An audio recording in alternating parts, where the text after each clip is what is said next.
not even built the same as Jake. I would say Jake's a little bit faster than him. He has more power, but he's slower in distributing that power. And I feel like Anthony probably took him a little bit more serious just because he's actually a bigger heavyweight with power. And I feel like he did everything. Get anything out of that sparring that's going to help you in your fight. Maybe you are. Maybe I'm just completely diminishing Jake Paul's ability, but I'm struggling. I really am. Fair play to Jake Paul. I mean... And you're right, there's a bit of a conflict there because Joshua used to manage. Jake Paul's new transformation has shocked fans. He now looks sharper, stronger, and more powerful than ever as he prepares for his fight with Anthony Joshua. His body looks tighter and more defined, showing the hard work from intense conditioning and a focused training camp. This improved physique makes it clear that Jake is taking this matchup extremely seriously. He is building real strength and confidence for the biggest challenge of his career.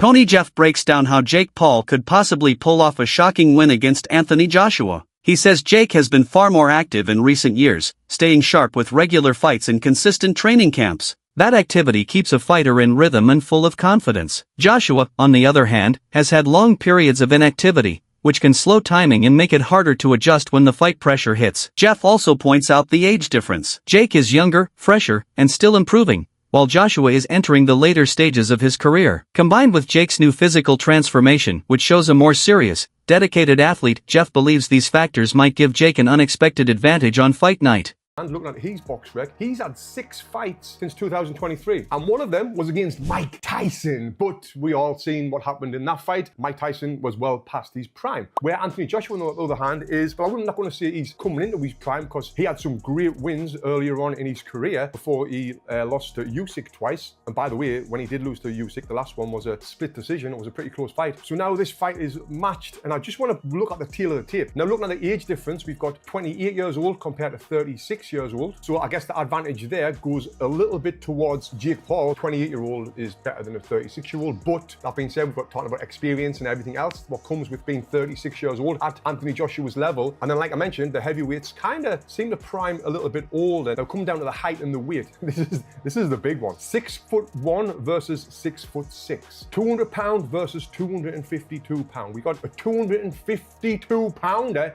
in Anthony Joshua. The reach advantage is a lot, which we would expect. Amateur fights, we can see that Jake's only had one, where AJ's had 43, but 43 of them are included at the highest level, Olympic level.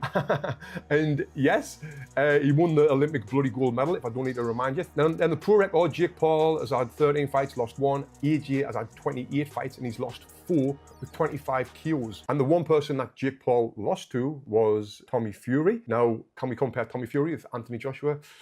Not at all. It's like night and day. So now I'm going to talk about the rules of this fight, and I'll give you my prediction, which is going to shock a lot of people after this. So, what are the rules? The bout will take place... Analysts have been studying Jake Paul's sparring sessions with heavyweights and what both sides gain from them. For the heavyweights, the benefit is the big paycheck that comes with training a high-profile star like Jake, along with added exposure. It also allows them to test their own skills in a controlled environment. For Jake, sparring with bigger and stronger opponents proves he is taking the Joshua fight very seriously. These sessions challenge his conditioning, timing, and toughness in ways he's never experienced before. Experts say this level of training shows Jake is fully committed to preparing for the challenge ahead. They're getting a lot of money to be there, and it's easy work. But what is in that for Lawrence Okoli, Frank Sanchez, and Jared Anderson? Easy money. I don't know how much he'll be paying sparring partners. I assume to get those caliber of sparring partners in, it's got to be big money. Lawrence Okoli's got a fight coming up. If you're Joe Gallagher, you go spar Jake Paul, is that going to help you? No, absolutely not. Are you going to get a bit of profile from it, perhaps? People are going to hear your name? Yeah. Does that help? I mean, we're going to spar with Kessler, and I got £500 or euros for the week. It was the hardest money I've ever earned in my life. But how much did you learn from? Yeah, me, bundles. Yeah. What's Okoli learn? I don't get it. No. I mean, I do get it, the money. But when you got a fight coming up, I'm thinking, really? Are you going to get anything out of that sparring that's going to help you in your fight? Maybe you are. Maybe I'm just completely diminishing Jake Paul's ability, but I'm struggling.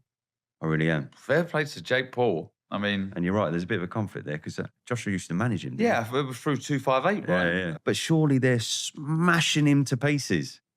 Surely Jake's going, oh, what the fuck? This is fucking horrible. Every single one of those 3 fighters there could annihilate him in a round. Yeah, so are they not doing that? Tyron Woodley shared a surprising comparison when asked about Jake Paul versus Francis Ngannou. He said Jake is clearly faster than Ngannou, and that speed gives him a real advantage, especially against Joshua. Woodley also said Jake's punches have more snap than people realize, even suggesting Jake might generate slightly more power in certain shots because of his speed. This mix of quickness and unexpected force leads Woodley to believe the Joshua fight won't resemble Joshua's quick knockout of Ngannou at all. Instead, he predicts Jake will push the fight into the later rounds with his conditioning, movement, and willingness to take risks. To Woodley, this matchup is more about endurance, technique, and pacing, not just one explosive moment. He believes Jake will force Joshua into a longer, more strategic fight. Woodley also explained the difference between facing Ngannou and facing Joshua. Ngannou throws massive, committed power shots that leave openings, while Joshua is more disciplined, patient, and structured. Against Joshua, the danger comes from experience and the ability to break opponents down over time. Paul-Anthony Joshua fight. Do you think Jake has lost his mind? You know him probably as well as anyone. I mean, Jake has been lost his mind. Like, what's new? Like, he lost his mind when he fought me. He lost his mind when he fought Anderson, when he fought Nate. He lost his mind when he wanted to fight professionally and switched over from amateur. It's really kind of been a theme. And I feel like the only person that hurt him ever was me. The only person that he lost to was somebody that actually boxed him, that actually took him serious, used the jab, moved around. And I feel like we've seen fights where Anthony didn't do that, and we've seen fights where he did. Depending on which version of Anthony Joshua comes out, depends on if Jake has what we would call a chance. When you fighting, if you got knockout power, you got belief in yourself, you got some speed, agility to move around, you always have a chance. You know what I mean? We've seen crazier things happen. Francis Ngannou is a terrible comparison to this happened to Francis. He's not even built the same as Jake. I would say Jake's a little bit faster than him. He has more power, but he's slower in distributing that power. And I feel like Anthony probably took him a little bit more serious just because he's actually a bigger heavyweight with power. And I feel like he did everything to make sure Francis didn't even get a chance to use it. So I don't have to make a prediction because I'm fighting. I'm not commentating. But, you know, I love when people doubt me. So I'm never gonna doubt somebody if they believe in themselves. Do you think he has a chance, Jake? I mean, people think I'm crazy, but they yelled at me when I said I thought the fight with him and Anderson was even. Frank Smith explained that making the Anthony Joshua versus Jake Paul fight was much simpler than people think. They didn't waste time worrying about critics or outside opinions. To him, this fight is the perfect mix of entertainment, business, and real competition. He said both fighters saw a huge opportunity. Joshua gets a major event that keeps him active and draws worldwide attention. Jake gets the biggest test of his career plus a massive financial reward. Smith believes there's nothing wrong with a matchup that creates genuine excitement. Boxing grows when people talk, debate, and react, and this fight does exactly that. He also said boxing has always been driven by big personalities and bold matchups. Waiting for perfect fights slows the sport down. Taking risks and embracing unexpected opponents pushes the sport forward. Joshua and